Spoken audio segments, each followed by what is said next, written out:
It's summer and we're supposed to be having fun, but are we though? Right.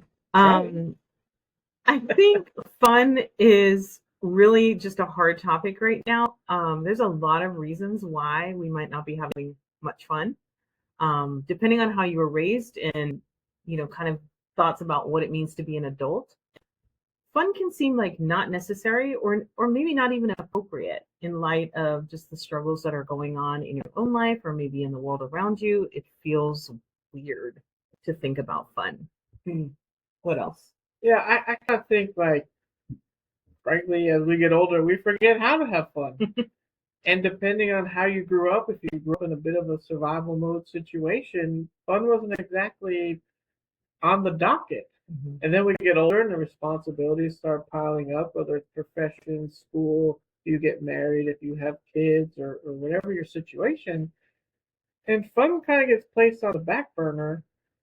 And there's things we end up doing, sometimes maybe going out and having a couple of drinks, but then you realize this wasn't as fun. Mm-hmm. This wasn't refueling. Right. And so to your point, sometimes it feels like there's no time for fun. Mm-hmm. If you have a full-time career, if you own a business and you're trying to build a business, if you have children, if you have a thriving community of connections that you're cultivating and working with, it can feel like there's no time for fun. And then what else? Oh, having no energy. How about that one? Right? It almost feels like a pyramid scheme. I got to put energy in to get the energy out. This doesn't make any sense. Right. And that sort of really leads into the purpose of fun. Like, why does it even matter? With all those reasons why we're not having fun, which all sound pretty reasonable, um, why does it matter? What's the point? And fun is really important because it is extremely vital to stress relief. So it's almost like the more stressful our lives are or the world around us is the more important it is to build fun into our lives, because it's through fun experiences that we challenge the stress hormones in our body. We come up against the cortisol and the adrenaline that we're pumping out to deal with daily life, and we give our body relief from all of that. Mm. It's also the primary way that we connect with our inner child. And that's a whole nother conversation for another day. We have some videos on our channel about parts of self. But having fun, play, is such an important tool for connecting with our inner child, which is where our joy is housed, which is where our connection to spirituality comes from. All of that, there's really important things that are embedded in our inner child that having fun allows us to access and connect with. So, what would you say is one of the most important things that people need to do if they are realizing, I need to pursue, that means dinner's ready. But I need to pursue fun in my life. What's one of the most important things that they need to know? I think you got to start with step one, at least for me. Like I was mentioning earlier, as you get older, responsibilities pile up, and then we can get caught in the laundry list of things around the house or your apartment or wherever that have to get done. But I had to pause and ask and just give myself permission Mm-hmm. to have fun. And then, honestly, there were times I had to talk to Andrea and realize, like, hey, this is cool if I do it right. Like, you're not going to walk by and be like, why is he over there, doing this, sitting on the couch or playing, building a Lego car or something. And I had to realize, like, man, because I would start having the fun I scheduled, so to speak, but then I would start feeling guilty. Mm-hmm. And that was a real wrestling match. And so I had to literally stop and go, Justin, you have permission Mm-hmm. to have fun. Life doesn't have to be work and all these other tasks. You can have fun for the sake of having fun. And you mentioned the word schedule, which I want to really build out on that.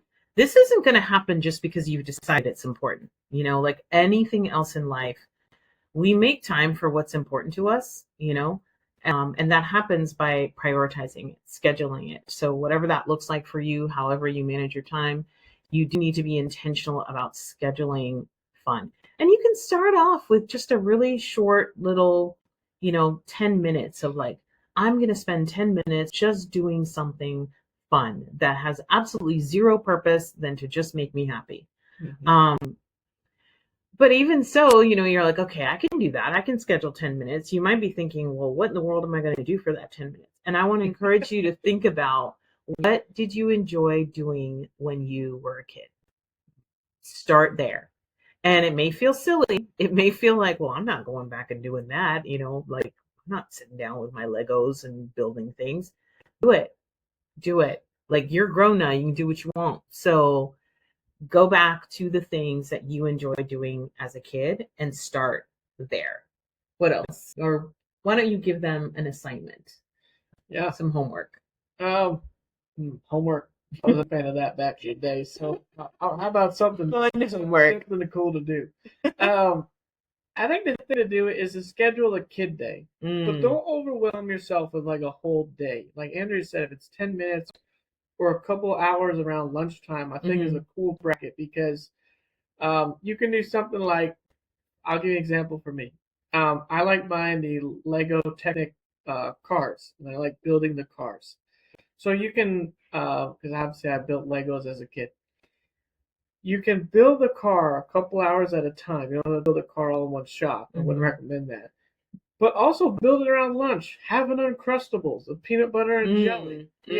Find some cookies you used to like. I liked all of them. So, those are options. Think about things you really enjoyed as a kid. Building Legos.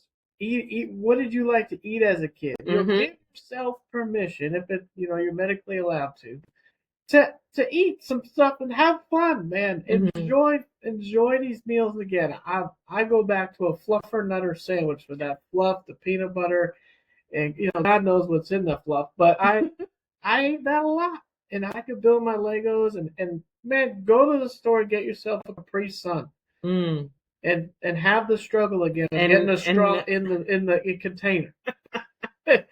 Yes, and having the Capri Sun juice shoot into your face. Yeah, I mean, we gotta relive it all. I think for me, some fun songs or shows that I enjoyed as a kid. Saved by the Bell.